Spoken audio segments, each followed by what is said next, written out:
ஓம் ஸ்ரீ குருபியோ நமக. ஓம் ஸ்ரீ மகாபெரியவா சரணம். செப்டம்பர் 7ஆம் தேதி ஞாயிற்றுக்கிழமை நாளைய தினம் ஆவணி மாதத்துல வரக்கூடிய பௌர்ணமி. இப்ப நாம சொல்லக்கூடிய இந்த ஒரு பொருளை உங்க வீட்டோட நிலைவாசல் நீங்க வைக்கிறதால நல்ல செய்தி தேடி வரும். காந்தம் போல பணம் வசியமாகும். அது என்ன வழிபாட்டு முறைன்னு பார்க்கறதுக்கு முன்னாடி நம்மளோட வீடியோஸை இப்பதான் நீங்க ஃபர்ஸ்ட் டைம் பார்க்குறீங்கன்னா மறக்காம சப்ஸ்கிரைப் பண்ணிக்கோங்க. தொடர்ந்து இது மாதிரி அப்டேட் தெரிஞ்சுக்கிறதுக்கு பக்கத்துல நோட்டிஃபிகேஷன் பெல்லை கிளிக் பண்ணி ஆல் அப்படிங்கிற செலக்ட் பண்ணிக்கோங்க. இப்ப பௌர்ணமி தினத்துல என்ன பொருள் நிலைவாசல்ல எத்தனை மணிக்கு வைக்கணும் அப்படிங்கிற பத்தி தெளிவா தெரிஞ்சுக்கலாம். மாதம் தான் பௌர்ணமி வருது. ஆனா இந்த ஆவணி மாதத்துல வரக்கூடிய பௌர்ணமி என்ன விசேஷங்கிற கேள்வி நிறைய பேருக்கு வரும். அப்படி இல்ல, பௌர்ணமி தினம் அப்படின்னு சொன்னாலே அது விசேஷம்தான். பௌர்ணமி நாள்ல கெட்ட சக்திகள் வேலையே செய்யாதான். நல்ல சக்திகள் மட்டும்தான் இந்த பிரபஞ்சத்துல மேலோங்கி இருக்கும். அந்த நாள்ல நம்ம பண்ணக்கூடிய இறை வழிபாடா இருக்கட்டும், பரிகாரங்களா இருக்கட்டும், இதுக்கு கிடைக்கக்கூடிய பலன்கள் ரொம்ப பெருசு. கெட்ட சக்திகள் எதுவும் நாம செய்யக்கூடிய இறை வழிபாட்டையும் பரிகாரங்களையும் கெடுக்காம செய்யக்கூடிய வழிபாடு மூலயமா நம்மளோட முழு பலன்கள் நம்ம பெற முடியும். அதுதான் மற்ற நாட்களுக்கும் பௌர்ணமிக்கும் உள்ள வித்தியாசம். ஆடி அமாவாசை, ஆடி பௌர்ணமி, அதே மாதிரி சித்திரை மாசத்துல வரக்கூடிய இந்த சித்ரா பௌர்ணமி, இது மட்டும் தான் விசேஷம் நினைச்சிட்டு இருக்கோம். ஆவணி மாதம் கிட்டத்தட்ட இறுதியில இருக்கும். இந்த நாள்ல வந்திருக்கக்கூடிய இந்த பௌர்ணமி திதியில நாம செய்யக்கூடிய சில வழிபாட்டு முறைகள் பிறக்கக்கூடிய புரட்டாசி மாதத்தை நமக்கு நல்லபடியா கொண்டு வந்து சேர்த்துடும். அப்படிப்பட்ட பௌர்ணமி திதி செப்டம்பர் 7ஆம் தேதி எத்தனை மணிக்கு ஆரம்பித்து எத்தனை மணிக்கு முடியுது அப்படின்னு தெரிஞ்சுக்கணும். செப்டம்பர் 7ஆம் தேதி அதிகாலை 1:49 ஆரம்பிக்கக்கூடிய பௌர்ணமி மறுநாள் செப்டம்பர் 8ஆம் தேதி திங்கட்கிழமை அதிகாலை 12:32 வரைக்கும் இருக்கு.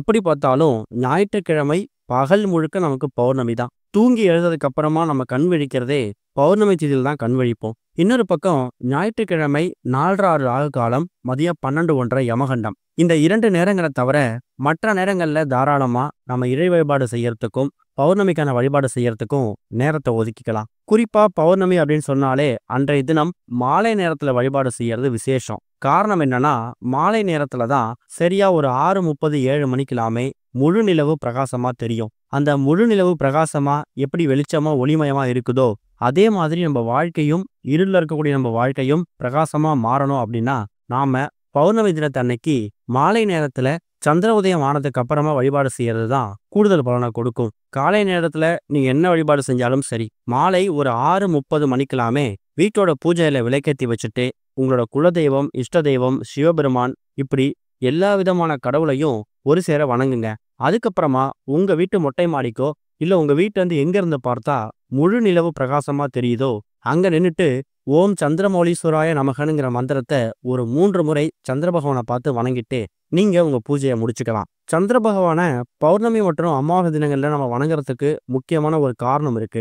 சந்திர பகவான் மனோகாரகன்னு அழைக்கப்படக்கூடியவர். நம்ம மனசு அலைபாயறது, கெட்ட விஷயங்கள் நோக்கி போறது, கணவர் பேச்சை மனைவி கேட்காம இருக்கிறது, இல்ல மனைவி பேச்சை கணவர் கேட்காம இருக்கிறது, குடும்பத்துல குழப்பம், சண்டை சச்சரவுகள், கருத்து வேறுபாடு, இது மாதிரி எந்த பிரச்சனை இருந்தாலும் அதை தீர்த்து வைக்கக்கூடியவர் மனோகாரகன் அழைக்கப்படக்கூடிய சந்திர பகவான். அவருக்கு உரிய இந்த நாள்ல நாம சந்திர பகவானை வணங்கும் போது நமக்கு இருக்கக்கூடிய எல்லா விதமான பிரச்சனைக்கும் தீர்வு கிடைக்கும். இதுதான் பௌர்ணமி திதியை வணங்குறதுக்கான வழிபடுறதுக்கான எளிமையான வழிபாட்டு முறைகள். இது போக இப்ப நாம சொல்லக்கூடிய இந்த ஒரு பரிகார முறை இருக்குல்ல, இது ரொம்ப ரொம்ப சக்தி வாய்ந்த ஒரு பரிகார முறை. அதுவும் நிலைவாசல் பரிகாரம். சொல்லக்கூடிய இந்த ஒரு பொருளை உங்க வீட்டோட நிலைவாசல்ல நீங்க பௌர்ணமி தினத்தன்னைக்கு மாலை நேரத்துல வைக்க போறீங்க. ஆனா அந்த பொருளை வைக்கிறதுக்கு முன்னாடி அதுக்கு சில வழிமுறைகள் இருக்கு. எப்படி பார்த்தாலும் மாலை ஒரு 6:30 மணிக்கெல்லாமே வீட்டுல பூஜை விளக்கேற்றி பூஜை பண்ணுவீங்க, சந்திர தரிசனமும் பண்ணிடுவீங்க. அதுக்கப்புறமா ஏதாவது ஒரு இலை எடுத்துக்கோங்க. இப்ப நீங்க வீடியோல பாக்குற மாதிரி செம்பருத்தி இலையோ இல்ல மாவிலையோ அரச இலையோ என்ன கிடைச்சாலும் பரவாயில்ல, வெற்றிலை தான் இருக்குனாலும் பரவாயில்ல, அதையும் நீங்க பயன்படுத்திக்கலாம். அப்படி எடுத்துருக்கக்கூடிய அந்த இலையை கழுவி சுத்தப்படுத்தி பூஜையில வச்சுடுங்க. அதுக்கு மேல ஒரே ஒரு துண்டு கட்டி வெல்லம். இப்ப நீங்க வீடியோல பாக்குறது துண்டு வெல்லம், கட்டி வெல்லம். இது ஏற்கனவே உங்க வீட்டுல நீங்க சமையலுக்கு பயன்படுத்தாம வச்சிருக்கக்கூடிய அந்த கட்டி வெல்லத்தையே பயன்படுத்திக்கலாம். ஏற்கனவே வாங்கி வச்சது கொஞ்சம் மீதம் இருக்குனாலும் அதையும் பயன்படுத்திக்கலாம், தப்பு கிடையாது. ஆனா எச்சில் படாம இருக்கணும். அந்த கெட்டி வெல்லத்தை வீட்டோட பூஜை அறையில ஏதாவது ஒரு இலை வச்சிருப்பீங்கல்ல, அந்த இலை மேல இந்த வெல்லத்தை வச்சுட்டு மனசார பிரார்த்தனை பண்ணிக்கோங்க. அதுக்கப்புறமா அந்த இலையோட சேர்த்து எடுத்துட்டு போயிட்டு முழு நிலவு எங்கேருந்து பிரகாசமா தெரியுதோ அந்த இடத்துக்கு போனதுக்கு அப்புறம் உங்களோட உள்ளங்கையில, அதுவும் வலது உள்ளங்கையில அந்த இலையோட சேர்த்து அந்த கெட்டி வெல்லத்தை சந்திர பகவான் கிட்ட ஒரு முறை காமிச்சிட்டு அப்படியே எடுத்துட்டு வந்து பூஜை அறையில வச்சுடுங்க.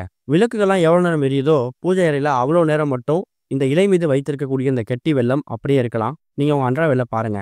வேலையெல்லாம் முடிச்சுட்டு விளக்க குளிர வச்சுட்டு நீங்க தூங்க போறதுக்கு முன்னாடி இந்த இலையோடு சேர்த்து வைத்திருக்கக்கூடிய அந்த கெட்டி வெல்லத்தை உங்க வீட்டோட நிலைவாசல்ல வெளிப்புறம் வைக்கணும். வெளிப்புறம்னா தினமும் நீங்க விளக்கேற்றக்கூடிய பகுதி இருக்குல்ல, நிலைவாசல்ல தினமும் எங்க விளக்கு ஏத்துவீங்களோ அந்த இடத்துல வச்சுட்டு நீங்க தூங்க போயிடலாம். மறுநாள் காலைல நீங்க தூங்கி எந்திரிச்சு வந்து பாத்தீங்கன்னா அந்த கெட்டி வெல்லத்தை குறைஞ்சது ஒரு 50லேருந்து 100 எறும்புகள் சாப்பிட்டுருக்கும். அதுவும் பௌர்ணமி நிலவு இரவு முழுக்க பிரகாசமா தெரியும். உதாரணத்துக்கு மாலை ஒரு 6-7 மணிக்கெல்லாமே இந்த பரிகாரத்தை செஞ்சுட்டு இரவு ஒரு 8 மணி 9 மணிக்கு வீட்டோட நிலைவாசலை வச்சு நீங்க தூங்க போறீங்கன்னா நள்ளிரவு 12 மணி 32 நிமிஷம் வரைக்கும் நமக்கு பௌர்ணமி திதி இருக்கு. அந்த பௌர்ணமி திதி இருக்கக்கூடிய அந்த நேரம் இவ்வளவு ஏன், நமக்கு அதிகாலை விடிந்து சூரியன் உதயமாகிற வரைக்கும் அந்த முழு நிலவு தெரியும். அந்த சந்திரனோட ஒளி நம்ம வீடு முழுக்க பரவி இருக்கும், நிறைஞ்சிருக்கும். அந்த மாதிரி நேரங்கள்ல இந்த பிரபஞ்சத்தோட சக்தி ஆற்றல் அதிகமா இருக்கக்கூடிய அந்த நேரத்துல நீங்க உங்க வீட்டோட நிலைவாசல்ல ஒரு 50லேருந்து 100 எறும்புகளுக்கு இல்ல வேற ஏதாவது ஜீவன்களுக்கு நீங்க பசியாத்தும் போது அது மூலியமா கிடைக்கக்கூடிய அந்த நேர்மறை விஷயங்கள் எல்லாமே உங்களை மட்டும்தான் சேரும்.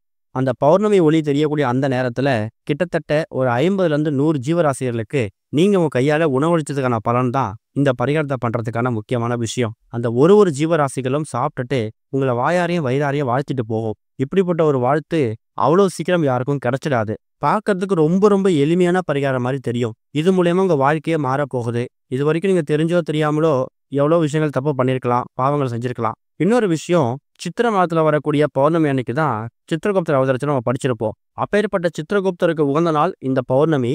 அன்றைய நாள்ல நீங்க நிலைவாசல்ல அவ்வளவு எறும்புகளுக்கு ஜீவராசிகளுக்கு நீங்க உணவளிக்கும் போது அந்த உணவை அதை சாப்பிட்டுட்டு மனசார வாழ்த்தும் போது சித்திரகுப்தர் அதை கவனிப்பார். குறிப்பா பௌர்ணமி திதி அன்னைக்கு நாம செய்திருக்கக்கூடிய பாவங்கள் எல்லாத்துக்கும் விமோச்சனம் கிடைக்கிறதுக்கு, அதுல இருந்து நிவர்த்தி கிடைக்கிறதுக்கு சில பரிகாரங்கள் பண்ணும்போது கண்டிப்பா பாவங்கள் மொத்தமா குறையுதோ இல்லையோ அது மூலயமா ஏற்படக்கூடிய தாக்கங்கள் படிப்படியா குறையும். அதுதான் இந்த பரிகாரத்தை இப்ப நீங்க பௌர்ணமி தினத்தன்னைக்கு பண்ணியிருக்கிறதுக்கான முக்கியமான நோக்கமே.